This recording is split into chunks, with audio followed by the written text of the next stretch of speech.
जय हिंद दोस्तों। 90 शब्द प्रति मिनट की गति से संपादकीय डिक्टेशन स्टार्ट। कोरोना के फिर से बढ़ते मामलों ने नींद उड़ा दी है। कुछ दिन पहले रोज़ाना संक्रमण के मामले 25,000 से भी नीचे आ गए थे। तब लगने लगा था कि अब हम महामारी से मुक्ति की ओर हैं। पर अब जब रोज़ाना संक्रमण के मामले जब 45,000 से ऊपर देखने को मिल रहे हैं तो माथे पर चिंता की लकीरें आना लाजमी है। और सबसे ज़्यादा परेशान करने वाली बात तो यह है कि महामारी से निपटने में जिस केरल राज्य को एक मॉडल के रूप में देखा जा रहा था, वहीं आज हालात सबसे ज़्यादा खराब हैं।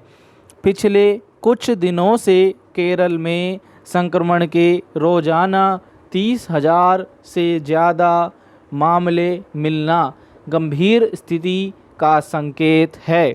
इससे तो लग रहा है कि राज्य में महामारी ने फिर से पैर पसार लिए हैं। हालांकि महाराष्ट्र, मिजोरम, तमिलनाडु, कर्नाटक जैसे राज्यों में भी स्थिति कोई अच्छी नहीं है।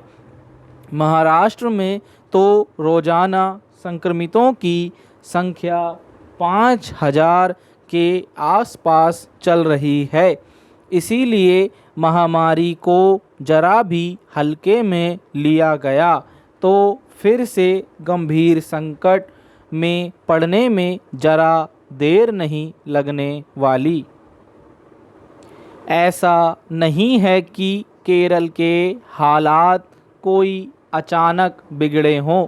राज्य सरकार ने पिछले महीने ईद और ओणम के मौके पर लोगों और व्यापारियों के दबाव में बंदिशों में ढील देकर संकट को न्योता दे डाला था।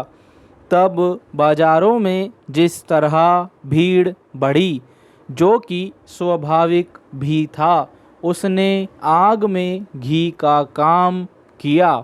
राज्य सरकार के इस फैसले पर सर्वोच्च न्यायालय ने गंभीर चिंता जताई थी और उसे आड़े हाथों भी लिया था। तभी विशेषज्ञों ने आगाह कर दिया था कि आने वाले दिनों में संक्रमण एक बार फिर विस्फोटक रूप ले सकता है। और आज वही सब सामने आ रहा है।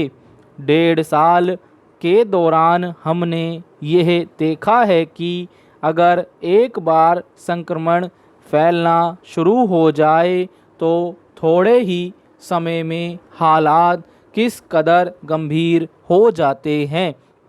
इस साल 20 अप्रैल को केरल में 19,000 मामले एक दिन में दर्ज हुए थे और 2 हफ्ते बाद यह आंकड़ा 41,000 के पार निकल गया था।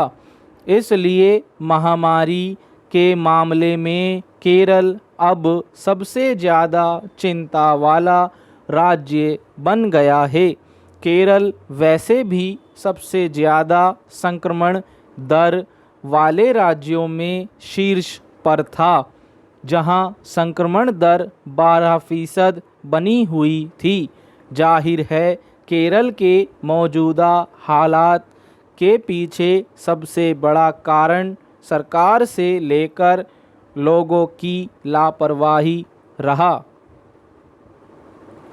हकीकत तो यह है कि दूसरी लहर गई नहीं है, तीसरी का खतरा सामने है। विशेषज्ञ चेता रहे हैं कि सितंबर अक्टूबर में तीसरी लहर जोरों पर होगी और रोज़ाना संक्रमितों का आंकड़ा 3-3.5 लाख तक पहुंच जाए तो कोई बड़ी बात नहीं। केरल, महाराष्ट्र और पूर्वोत्तर राज्यों की अभी जो स्थिति है उससे तो लगता है कि लोगों की बेरोक टोक आवाजाही देश में तीसरी लहर का कारण आसानी से बन सकती है। इसके अलावा बाज़ारों में भीड़ से लेकर जन आशीर्वाद यात्रा जैसे राजनीतिक आयोजनों तक में कोरोना व्यवहार के नियमों की धज्जियां उड़ रही हैं। ऐसे में संक्रमण को फैलने से कौन रोक पाएगा? संक्रमण बढ़ने का एक बड़ा कारण टीकाकरण की अपेक्षित रफ्तार में कमी भी है। कहने को अब तक 63 करोड़ से ज़्यादा टीके लगाए जा चुके हैं, पर आबादी की तुलना में टीकों की उपलब्धता के हिसाब से यह कोई बड़ा आंकड़ा नहीं कहा जा सकता। महामारी से बचाव के लिए पूरी आबादी को दोनों खुराक देने की ज़रूरत है और कड़वी सच्चाई यह है कि इस लक्ष्य से हम अभी काफ़ी दूर हैं। ऐसे में महामारी से निपटना कोई मामूली काम नहीं है। स्टॉप फ्रेंड्स, पीडीएफ का लिंक आपको नीचे डिस्क्रिप्शन बॉक्स में मिल जाएगा। आपको हमारी डिक्टेशन कैसी लगी कमेंट बॉक्स में अपने सुझाव ज़रूर दें, और अगर आपने हमारा चैनल अभी तक सब्सक्राइब नहीं करा है तो चैनल भी सब्सक्राइब कर लें और बेल आइकन प्रेस कर लें ताकि आने वाले वीडियो के नोटिफिकेशन आपको जल्द से जल्द मिल सकें। धन्यवाद, मिलते हैं अगली वीडियो में।